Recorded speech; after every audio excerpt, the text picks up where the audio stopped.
그냥 한마디로 말하면 강림하셨더라죠. 그래서 창세기에서 하나님께서 첫 발을 크게 내딛었을 때 내려오실 강림하신 이제 모습.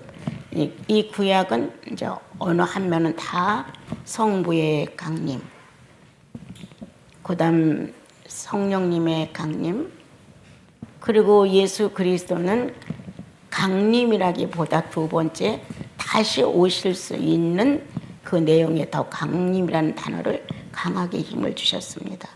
재림의 주님을. 그리고 이제 성령을 통하여서 우리가 예수 그리스도가 여자의 몸에서 나신 것, 이것은 어떤 그 생물적 확정으로 봤을 때 이렇게 인류의 순리에 따라 그렇게 오신 모습을 강림이라기보다는 어떤 자연성의 의미를 더 많이 지녔다고 그렇게 봅니다. 어제 우리 주 예수 그리스도의 우리들에게 남기는 주수, 각자가 은혜 받는 내용은 다르지만 첫째는 부활이었다. 그분이 남긴 주수.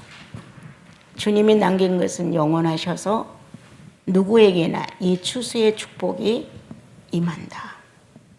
그런데 과연 우리는 그 축복에 대하여 소중히 여기고 그걸 귀히 여기고 그것 때문에 나를 희생할 줄 아는 사람이 되어야 되는데, 우리는 그분은 희생했어도 나는 희생한다고 하는 생각이 거의 없다.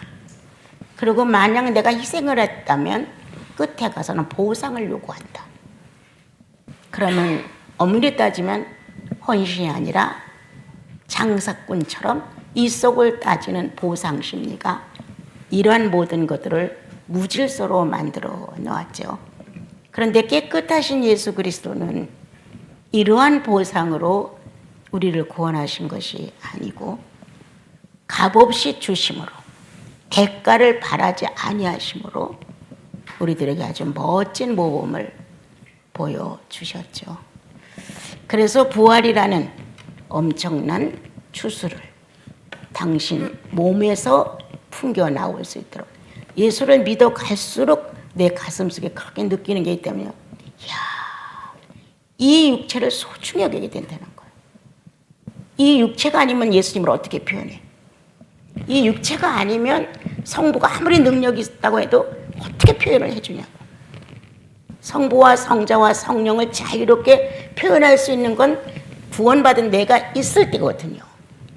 주님은 어떻게 해서라도 성부를 표현하고 싶고 성자를 표현하고 싶고 성령을 표현하고 싶은 거예요.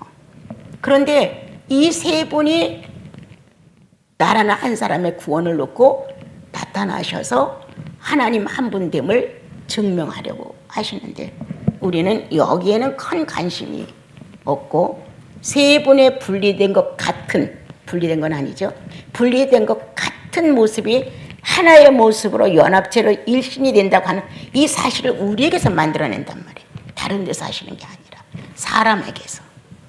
그럼 이게 그분의 목적이에요. 내 전부가 네 안에 들어있어, 너의 전부가 내 안에 들어있어, 이런 의미가 있거든요. 그래서 이 영생이라는 건 어마어마한 거예요. 그런데 이제 우리는 영생이 너무 쉽고 너무 가볍고 너무 천한 거예요. 살아가는 현재의 어떤 일어난 사건보다도 영생은 그렇게 귀하지 않은 게 너무 많아요. 이제 우리들이 예수 그리스도를 얼마만큼 귀하게 여기느냐, 얼마만큼 소중히 여기느냐, 어떤 사건이든 어떤 문제든 어떤 상황이든 내 영혼 속에서 제일 먼저 우선순위로 하나님을 찾는 본심이 있느냐, 성령이 계신 것이다. 성삼위가 언제든지 하나의 전능자로 등장할 수 있는 힘을 갖고 있는 것이다. 그래서 여러분들은 귀한 거예요. 여러분들이 어느 면이 우수해서 귀한 게 아니에요. 어느 면을 잘 갖춰서 귀한 게 아니에요. 구원받은 나와 여러분 안에는 이 하나님이신 세 분이 연합이 되어서 하나의 하나님으로 주권을 행사할 수 있고 통치권을 행사할 수 있고, 그리고 내 것이라고 자신 있게 선포하실 수 있는 자격을 그분이 갖추고 계신 거예요. 그래서 언제 어제 우리 같이 나누면서 다시 그분의 승천은 얼마나 귀한 것이냐. 예. 왜 우리는 승천의 삶을 사모하지 않을까? 부활은 기념할 줄 알고 뭔가 부활은 의미가 있다고 생각하는데 부활과 니꼬로 승천이다. 이 승천을 우리가 사모하지 않는다고 하는 것은 무언가 다 이상한 거예요. 예수 믿고 구원받고 성령 받고 그리고 나서 점점 시간이 가니까 굉장히 의문이더라고요. 야, 도대체 부활은 어떤 의미에서 어떻게 어떤 순서로 됐을까 막 이런 생각도 들어오고, 야, 승천은 이렇게 되면 이게 어떻게 승천이 될 수 있을까? 육체가 가지고 있는 피, 내장, 움직임, 음식물 들어간 거 이런 건 다 어떻게 됐을까? 막 이런 게 막 궁금해지더라고 저는요. 그래서 부활은 어디서 어디까지냐, 어디서 어디까지가 또 승천이냐, 이런 고민을 참 많이 했어요. 단 하나 성경책 하나 놓고 이거와 같은 내용을 찾아보려고 아주 고통을 받았다고 저는 생각을 해요. 근데 그게 너무 좋아서 이끌려서 했기 때문에 즐거움으로 할 수 있었어요. 하나도 안 깨달아졌어요. 몇 년 동안은 그냥 이렇게 바위를 손바닥에 긁는 것 같아서 아무런 의미도 없고 그냥 읽는 거예요. 그냥 글씨였어요. 그런데 이제 어느 날 그것이 의미 있게 다 찾아와서 손톱이 다 달아 빠지도록 안타까워했던 그런 마음 안에 주님의 어떤 기운이 감돌기 시작을 했어요. 네. 그래서 이제 점점 성경이 익숙해졌고 알아졌고 막 뭐 섬긴다, 뭐 사랑한다 이런 어떤 거 필요한 게 아니라 그냥 같이 순리대로 삶을 나누는 거더라고요. 그런데 나는 하나님은 위대하고 크니까 크게 올려놓고 나는 낮고 약하니까 도움을 받아야만 사는 존재로 그렇게 했던 거예요. 근데 갈수록 주께서 기록해 놓으신 말씀들 중에 내 벗이야, 참 이런 말씀 들을 땐 충격적이었어요. 마음이 아픈 자야, 내 사랑하는 자야, 내 누이야, 내 어여쁜 자야, 막 이런 것들이 사람하고 움직이더라고요. 해석을 누가 해준 것도 아니고 한 번도 그런 거에 대한 해석도 들어보지 못한 무식한 저였어요. 특히도 승천, 엄청 의문이었어요. 이 승천에 대해서의 어떻게 올라간 걸까? 실제로 올라간 걸까? 과연 너희들이 본 대로 내가 온다? 이건 과연 이루어질 것인가? 뭐 별 생각을 많이 해가면서 성경을 보게 됐어요. 왜냐? 구원이 확실하니까 이거에 대해서 알고 싶은 거예요. 부인할 수가 없는 거야. 그렇다고 이걸 긍정적으로 받기에 나는 너무 지식이 없어요. 그러니까 막 안타까울 수밖에 없는 거예요. 구원이 내 마음에서 확실하게 인정이 됐고 성령이 내 안에 오셔서 나 아닌 또 하나의 생명체가 내 안에서 꿈틀거리고 있다는 사실이 내가 안단 말이에요. 이 안에서. 그러니까 이 사실이 사실이라면 부활도 사실이고 승천도 사실일 거란 말이에요. 근데 이건 어떻게 내가 증명할 수 있나? 어떻게 해야 이거를 내가 그렇다고 확신할 수 있나? 머리로, 말로, 미신적으로 이건 아니잖아요. 그래서 나는 무식을 벗어나고 싶은 마음이 있었어요. 주님, 난 당신을 경험하고 싶습니다. 그것은 욕망이 아니라 당신에 대해서 너무 무식해서, 너무나 무지해서 나 밥 먹는 것도 싫어요. 나 잠자는 것도 싫어요. 난 어떤 것도 지금 내게는 해당치 않아요. 난 당신을 알고 싶습니다. 맨날 어떻게 해야 당신을 바로 아느냐고 외쳤던 거예요. 그러다가 주님의 어떤 은총이 있어서 조금씩 깨들어가기 시작을 했어요. 그러므로 이제 가슴 안에서 자신감, 가능해. 내가 가능하다고 해서 가능한 게 아니라 이미도 가능했어. 내가 무지했을 뿐이고 내가 알지 못했고 하나님이라는 존재를 너무 어느 편에서는 너무 큰 신으로 갖다 놓고 어느 편에서는 아주 쉬운 신으로 갖다 놓고 이렇게 내 멋대로 움직였다는 거예요. 그리고 내 상황을 맞춰줘야 훌륭한 하나님이야. 내 사정을 안 맞춰주면 훌륭한 하나님도 아니야. 뭔가 내 상황과 내 사정에 꼭 맞는 일처리를 해주실 때는 하나님이신 것 같아. 정말. 그런데 그렇지 않을 땐 정말 내가 구원이 확실한 것을 가지고 예수를 믿는 것인가? 정말 내 안에 하나님의 신이 존재하고 계신 것인가?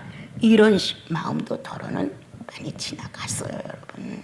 그런데 내 힘보다, 내 의욕보다, 내 의심보다 더 확실한 건 내 영혼의 의지였어요.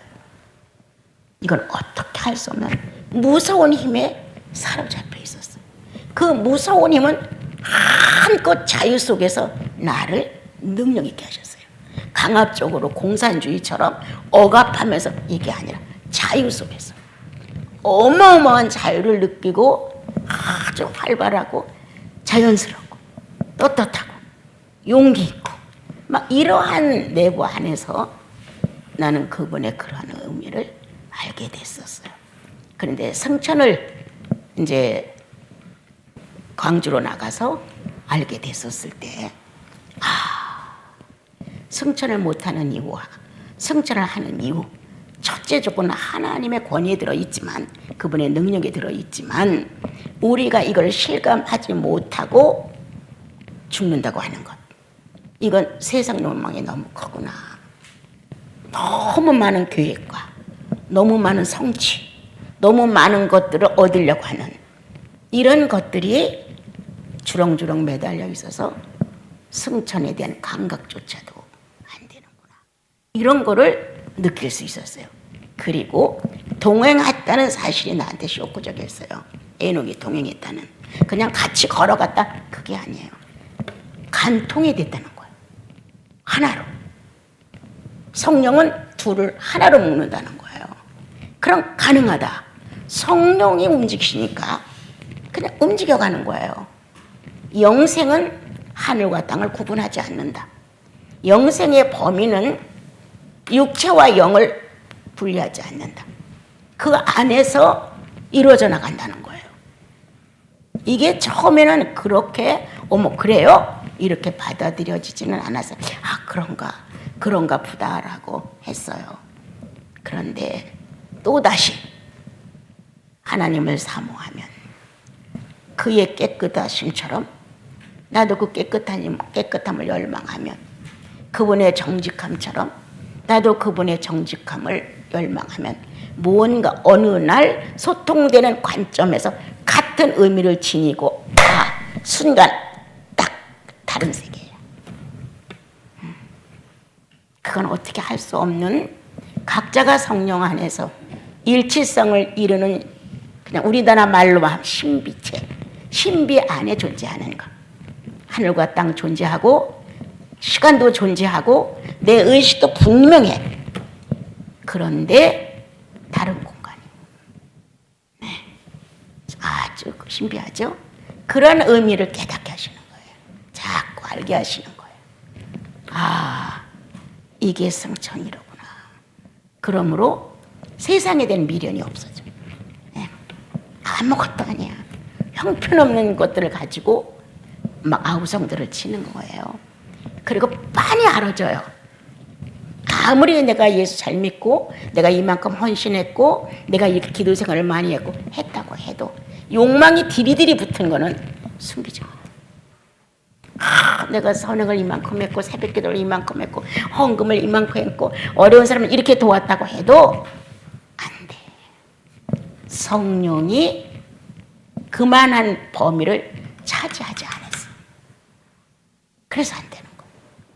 이런 승천에 대한 것을 어디 둥둥둥둥 떠올라간다고 생각하지 마시고, 지상에 대한 안타까움과 갖고 싶음과 그 욕망과 이런 의식들이 나에게서 멀어져야 돼요. 예. 그러면 이 마음은 설사 내가 땅에서 살아 지금 내 육체를 가지고 마음이 승천하고 있어. 땅의 인력이, 땅의 능력이 나를 붙들지 못해. 못 붙들어요. 절대 못 붙들어요. 그래서 그 능력을 이제 승천, 하늘에 오르신 나의 주 예수 그리스도가 길을 터놓고 가셨단 말이에요. 그러니까 그 안에서 성령이 자유할 수 있도록 우리를 놓으면 오늘도 욕망이 1kg짜리가 떨어져 나갔어. 1kg만큼 승천하는 거예요. 오르는 거예요. 오늘 내 자아를 부인하고 예수의 실존을 밀어냈어. 그게 5kg였다면 5kg만큼 나는 그분의 공간을 소유했고 5kg만큼 나는 가벼워졌다. 아주 가벼워졌다. 그래서 그만큼 승천에 오르고 있는 것이다. 이렇게 깨닫고 어느 날 났을 때 와, 성령 충만한 시간을 놓치지 말자. 그건 우리가 모든 생활 중에 늘 성령 충만한 한 삶을 원하고 그렇게 되기를 원해요. 또 그렇게 될 때도 있어요. 그렇지만 그걸 소중하게 하나님의 시간으로 놓지 않아요. 여러분들 돌아온 과거를 생각해 보세요. 정말 성령 충만했을 때 내 기분의 감정 안에서 머물러 다 끝나지. 이거를 주님의 시간으로 딱 붙들었냐? 하나님의 시간 속에다 멈추게 만들었냐 이 말에 나를. 이거 어렵지 않은 거예요. 우리가 이것을 간구하지 않아요. 성령과 더불어 내가 같이 사는 삶의 동질이라는 사실을 우리가 인식을 안 하는 거예요. 우리가 어떤 일을 하다가 참 막혀서 안 돼. 이렇게 궁리해도 안 되고 저렇게 궁리해도 안 되고 이렇게 생각해도 저렇게도 안 돼. 근데 순간 뭔가 힌트가 와. 아, 이거 주께서 보내셨구나. 그 힌트를 붙들고 내 마음을 바로 가지면 그 문제가 수월하게 해결이 돼. 성령과 나는 순간 일치를 이루고 두 공간을 하나로 사용했으며 두 영혼을 한 영혼으로 놨다는 거예요. 그것이 바로 영생의 공간이다. 제재를 받지 않는다. 어떤 것도 멈추게 할 수 없다. 그거는 그분만의 움직임 속에 존재하는 시간들이다. 그런 것들이 알아진다는 거예요. 특히 이제 나는 늘 우리 자매님들은 감정적이라 형제님들이 좀 이런 경험을 했으면 좋겠다는 말을 좀 많이 하는 편이에요. 정말 틀려요. 이거는 내가 막 노력해야 되는 거 아니에요. 막 뭔가 헌신을 해서 오는 것도 아니에요. 하나님을 바로 바라보아라. 주님을 탐욕 없이 바라보아라. 이익권을 걸쳐놓고 요구를 하지 말아라. 하나님 존재하심만으로도 나는 벅차. 이런 마음이에요. 당신 하나만 해도 나는 벅차. 어떻게 할 수 없습니다, 주님. 그래야 되는데 어떻게 하면 하나님을 통해서 도움을 받을까? 어떻게 하면 기도를 좀 해서 하나님이 나한테 좀 복을 내려주실까? 무언가 사역이 들어있으면 그건 안 돼. 그렇지만 사역이 없는 마음 안에 내가 거듭났으니까 주님의 것이고 주님은 내 영혼 속에 와서 자유하시고 성령은 이것을 예수 그리스도의 육체가 표현한 것처럼 느끼실 수 있도록 해야 된다는 거예요. 그래서 여러분, 승천의 삶은 어렵지 않다. 우리가 둥둥 떠서 손오공처럼 날아다니는 것이 아니다. 자아의 욕망을 내려놓고 사욕을 멀리하기 시작하면 깨끗한 예수님이 그리워진다. 육체는 여전히 밥을 먹어야 되고 노동을 해야 되고 어려움을 만나면 발언도 해야 되고 갖가지 사건을 다 만나지만 내 영혼 안에 깨끗한 주님을 갈망해보자. 어느 날 뜻하지 않은 승천의 은혜가 임해가지고 나도 모르는 사이에 가볍게 하늘에 오르신 그리스도의 영감이 나를 사로잡는다. 가능해요. 여러분들 가능해요. 그러한 이 영혼의 자태가 되어서 나와 여러분이 승천을 허황되게 기다리지 말고 내 자아를 정리하는 것이다. 육체의 육욕을 이 사욕을 정리하는 것이다. 아무 쓸데없는 거름더미 같은 것을 붙들고 조금만 더 이러면서 그 유혹에서 나오지 못하고 있는 것이다. 그래서 주님 앞에 가면 예수께서 남겨놓은 가장 멋진, 정말 사람으로서는 신비에서 어디 꿈도 못 꾸는 승천을 추수로 남겨놓고 가셨다. 오늘도 전 인류에 어마어마한 하나님의 사람들이 승천에 오르잖아요. 이 지구에 많은 예수인들이 거듭나고 성령을 깨닫고 이 물질 세계를 부질없다고 인정하고 바르게 사는 사람들 많아요. 그래서 여기서 승천, 저기서 승천, 예수 그리스도의 한 분을 놓고 인류는 다 끌어올려지는 거야 지금 이렇게. 예. 그 속에 다 들어있어요 우리가. 어느 사람은 좀 더 빨리 오를 수 있도록 자기를 포기하고, 어느 사람은 세상이 좋아서 막 붙들고 늘어지니까 새덩이 같은 육체가 올라갈 수가 없어요. 이 새덩이 같은 내 영혼이 올라갈 수가 없는 거예요. 그렇다고 땅에 딱 떨어서 땅의 인력권으로 묻혀가는 건 아니에요. 구원받은 사람. 그래서 오늘도 주님을 중심으로 이렇게 재림의 주님이 오실 때 다 끌어올려지는 것처럼 승천도 마찬가지다. 각자가 살아온 하루의 양만큼 여러분들은 승천에 오른 것입니다. 그러므로 사모하자. 주님을, 승천에 오르신 주님을 사모하자. 갈수록 이 지구의 인력에서 멀어지고 새 하늘과 새 땅의 의미를 가지고 살아갈 수 있도록 새로운 의식으로 나와 여러분이 신앙생활을 조금 더 바르게 해보자, 그런 마음이죠. 그 다음에 이제 성령 강림으로 조금 가볼게요. 뭐 끝이 없는 거니까. 사도행전 읽어보세요. 2장.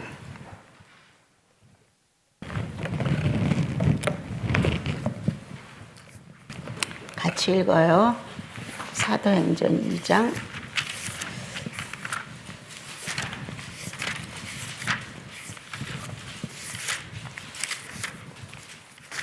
자, 사무엘사님 읽어보세요. 2절부터 4절까지. 돌연히 하늘로부터 급하고 강한 바람 같은 소리가 있어 그들이 앉은 온 집에 가득하여 마치 불의 혀처럼 갈라지는 것들이 그들에게 보여 각 사람 위에 하나씩 임하여 있더니 그들이 다 성령의 충만함을 받고 성령이 말하게 하심을 따라 다른 언어로 말하기를 시작하니라. 예, 성령의 역사가 이제 대중적으로 우주적으로 임재하셨고, 구약은 출애굽기에 가장 많이 나오는데 그것은 지역적이었고 민족적이었어요. 성령의 역사가 없었던 건 아니에요. 그래서 그때는 율법이 근거한 그 안에서 출애굽기를 통해서 하나님이 강림하셨더라. 하늘로부터 내려오셨다. 인간 사회에. 그걸 강림으로. 자, 근데 이제 예수 그리스도가 이제 강림해서 오셨다고 하는데 그걸 빼놓고 오늘은 성령 강림으로 가서 2장 4절에서 출애굽기의 사건과 아까 창세기 11장 5절의 사건은 누구도 본 사람은 없는 거예요. 예. 그런데 그것을 하나님이 그렇게 하셨다는 내용을 하나님이 믿을 수 있는 영혼에게 부탁하셔서 기록하게 하신 거예요. 그래서 창세기 11장 5절에 내가 내려갔었어. 내가 사람들이 사는 사회에 내가 강림했어. 출애굽기에서 내가 그때 강림했어. 하나님의 뜻이 이 땅에 성취되기 위해서 하나님은 하나님 자신을 인간 사회에다가 내놓으시고 일처리를 해 가는 것을 알리셨다는 거예요. 자, 그러면 나와 여러분이 예수 믿고 예수 그리스도가 우리 안에 성령으로 강림하셨어요. 네. 위로부터 우리에게 오셨어요. 그 성령을 받은 사람은 안 받았다고 말할 수가 없어요. 그런데 파괴예요. 파괴. 하나님께서 이 땅에 오셨을 때 강림이라는 단어 속에 숨어 있는 의미가 있다면 파괴예요. 잘 들으시면 유익해요. 성령은 감정이 아니에요. 성령은 혼의 미신이 아니에요. 성령은 이 육체의 육감이 아니에요. 성령은 내가 어떻게 표현할 수 없는 독립체예요. 그런데 확실하게 나라는 한 사람이 증언할 수 있는 힘이 있어요. 간증할 수 있는, 난 성령을 알아. 난 만났어. 그 광범위한 그런 것이 아니라 내 인격 안에서 소신껏 표현할 수 있는 분이 성령이신 하나님인 거예요. 난 알아. 그 큰 하나님은 어떻게 다 말해. 내 분량만큼, 내게 인식시킨 것만큼, 내게 당신 자신을 알려준 것만큼. 어느 때는 5살 먹은 아이 같은 나에게는 그런 모습으로 알려주신 것, 나타나신 것. 어느 때는 사춘기 학생들처럼 그런 시기처럼 되어있는 내 상태에 그만큼 오신 주님. 예수 믿고 지금까지 성령은 나와 여러분의 자아를 파괴하신다. 죄의 본능을 파괴하신다. 파괴하시고 새로운 자아, 당신이 처음에 형상과 모양을 넣어서 아담을 불러다가 교육을 시켰던 그 순수한 자아로 나와 여러분을 바꿔놓죠. 그는 파괴하신다. 죄의 자아를 파괴하신다. 하나님을 거역한 아담의 자아를 파괴하신다. 성령이 오시면 기분 좋은 거 아닙니다. 성령이 오시면 무당처럼 우리들의 기도나 듣고 이렇게 해라 저렇게 해라 아닙니다, 여러분. 거기는 엄청난 지식이 들어있고 엄청난 지혜가 들어있어요. 아주 과학적이고 치밀해요. 얼마나 잘 표현한 줄 알아요? 에덴 동산의 선악과를 보암직했어. 정확하잖아요. 먹음직했어. 지혜를 먹으면 탐스러웠어. 거기다 뭘 갖다 대요? 더 이상 어떤 걸 붙여서 만들 필요가 없어요. 그만큼 정확한 치수와 범위를 정리하셨단 말이에요. 아주 과학적이에요. 그렇게 하셨다. 나에게도 마찬가지다. 이 보암직한 치수 안에, 완벽 안에 이 보암직한 사건을 처리하시기 위해서는 파괴자가 되지 않으시면 안 됩니다. 파괴자로. 그는 나의 미신성을 파괴하셨다. 될 거라고 기대했는데 안 됐다. 이번에는 꼭 되겠지 하고 믿고 지금 믿습니다. 또 안 됐다. 안 되는 게 파괴입니다. 안 되는 게. 우리는 기도라고 응답을 받았다고 말한다. 또 어느 사람이 기도를 해보니까 그렇게 될 거라고 응답을 받았다고 전달해 준다. 안 된다. 그렇게 매번 일생 중에 10번도 더 속았는데도 지금도 기대한다. 왜? 진리이신 성령 존재를 이해하지 못하기 때문에. 진리는 소리 없이 임합니다. 진리는 오늘도 하나님을 거역한 아담의 본질을 여지없이 묵인해버립니다. 그래서 성령이 우리 안에서 오늘도 감동을 일으키셨다. 눈물 한 방울 찍 짜고 감동해서 이거 아닙니다, 여러분. 성령의 강림은 확실하게 나옵니다. 네. 그렇게 감동을 받았다고 합시다. 결과 없는 감동이에요. 그럼 뭐 할 건데? 결과 있는 감동이 되어야 되죠. 결과 있는. 내가 사랑이 없는 걸 깨달았어. 그래? 큰 수학이 있겠구나. 그럼 반드시 사랑 없음을 깨달았으면 한 구석이 부서진 거예요. 사랑이 없다. 있는 줄 알았던 자기를 부신 거예요. 그러면 사랑이 없다는 사실을 발견했단 말이에요. 그럼 그 다음에 답은 뭐예요? 사랑이 있어야지. 사랑이 있어야죠. 그게 진리인 거잖아요.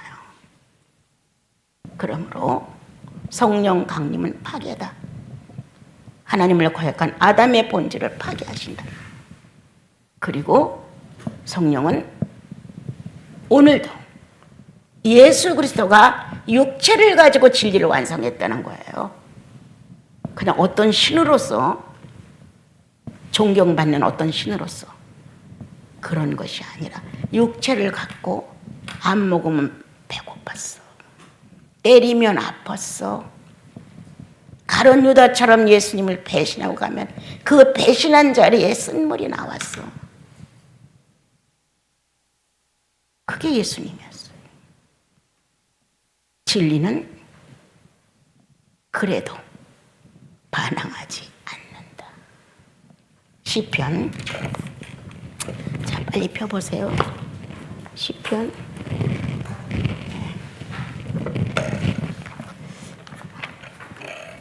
시편 22편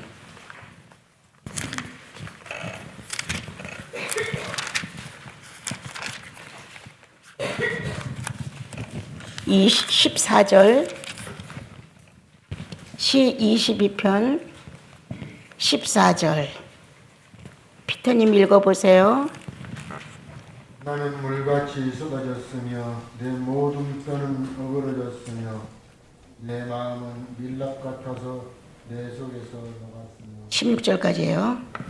내 힘이 말라 질그릇 조각 같고 내가 이 천장에 붙었나이다. 주께서 또 나를 죽음의 진토 속에 두셨나이다. 개들이 나를 이워싸며 악한 무리가 나를 둘러 내 수족을 찔렀나이다. 자, 수답. 어떻게 되어 있어요? 예수님은 하나님이에요. 전지전능이에요. 모든 걸 다 소유하셨어요. 그런데 그가 사람으로 와서 무능을 보여줬다는 거예요. 무능을. 유능하려고 몸부림쳤던 아담. 우리 다 예수 믿고도 유능해지려고 아담처럼 훌륭해지려고 그렇게 하지 않았던가. 그런데 예수님은 나는 인간으로 무능해. 이렇게 자기 자신이 무능해졌던 사건을 육체로 보여줬다는 거 우리에게. 나는 옛날에 이거 읽으면 수없이 울었던 사람이 하나예요. 지금도 가끔 어려우면 22편, 102편을 늘 껴안고 읽습니다, 여러분. 나는 물같이 쏟아졌어. 심장을 녹아내리게 하더라고요. 물같이 쏟아졌어. 내 뼈는 어그러졌어. 얼마나 어려웠을까. 그 뼈가 어그러진 상태를 유지한다는 게 얼마나 어려웠겠냐 말이에요. 많은 자아들이 있는 대로 아우성을 치고 소리를 지르는데 내 마음은 밀랍처럼 녹았어. 촛농처럼 녹아내리는 예수의 육체. 영으로 말한 거 아니에요, 여러분. 기도해서 얻어낸 것도 아니에요. 이러한 예수 그리스도께서 자기 육체에다가 진리가 어떤 건가를 실험하셨다는 거예요. 난 물같이 쏟아졌어. 촛밀같이 녹았어. 질그릇 조각처럼 됐었어. 이게 예수 그리스도예요. 이렇게 경험하고 가신 게 우리들에게 승천의 삶을 살 수 있는 동기가 허락됐고 능력이 됐고 인격이 된 거예요, 여러분. 다 같이 한번 읽어봅시다. 14절 16절 시작. 나는 물같이 쏟아졌으며 내 모든 뼈는 어그러졌으며 내 마음은 밀랍 같아서 내 속에서 녹았으며 내 힘이 말라 질그릇 조각 같고 내 혀가 이 천정에 붙었나이다. 주께서 또 나를 죽음의 진토 속에 두셨나이다. 개들이 나를 에워쌌으며 악한 무리가 나를 둘러 내 수족을 찔렀나이다. 이게 진리라는 거예요. 신앙은 망상이 아니에요. 말이 아니에요. 꿈이 아니에요. 안개가 아니에요. 이렇게 응했다. 누가? 예수 그리스도가. 이것에 대한 증인이 성령이시라는 거예요. 성령은 아담 하나를 파괴하고 이 아담을 파괴하고 첫 번째 아담을 회복하기 위한 방법이었어요. 그래서 예수 그리스도이신 아담은 물같이 쏟아졌어. 촛농처럼 녹았어. 혀가 이틀에 붙었어. 이거 예수 믿는 도라는 거예요. 자, 102편으로 갑니다. 102편. 빨리 찾아주세요. 3절부터 읽겠습니다. 10절까지 읽을까? 9절까지 읽을까? 네. 그렇게 읽어봅시다. 같이 읽어봐요. 시작. 내 날이 연기같이 소멸하며 내 뼈가 숯같이 탔습니다. 내가 음식 먹기도 잊었으므로 내 마음이 풀같이 시들고 말라버렸사오며 나의 탄식 소리로 말미암아 나의 살이 뼈에 붙었나이다. 나는 광야의 올빼미 같고 황폐한 곳에 부엉이 같이 되었사오며 내가 밤을 새우니 지붕 위에 외로운 참새 같으니이다. 내 원수들이 종일 나를 비방하며 내게 대항하여 미친 듯이 날뛰는 자들이 나를 가리켜 맹세하나이다. 나는 죄를 양식같이 먹으며 나는 눈물 섞인 물을 마셨나이다. 여기까지만 합시다. 왜 이런 예수에 대해서는 우리는 모를까요? 이 주님에 대해서 왜 우리는 무지할까요? 이 지식이 내게 기이해서, 이 지식이 너무 넘쳐서 내가 어떻게 할 수가 없습니다. 하나님의 사람들은 이렇게 했거든요. 성령이 영혼을 찾아와 나사렛 예수를 소개했을 때 그 영혼은 그리스도를 영접한 이후로 이 예수를 찾았다는 거야. 목마르게 찾았지. 지금도 그렇습니다.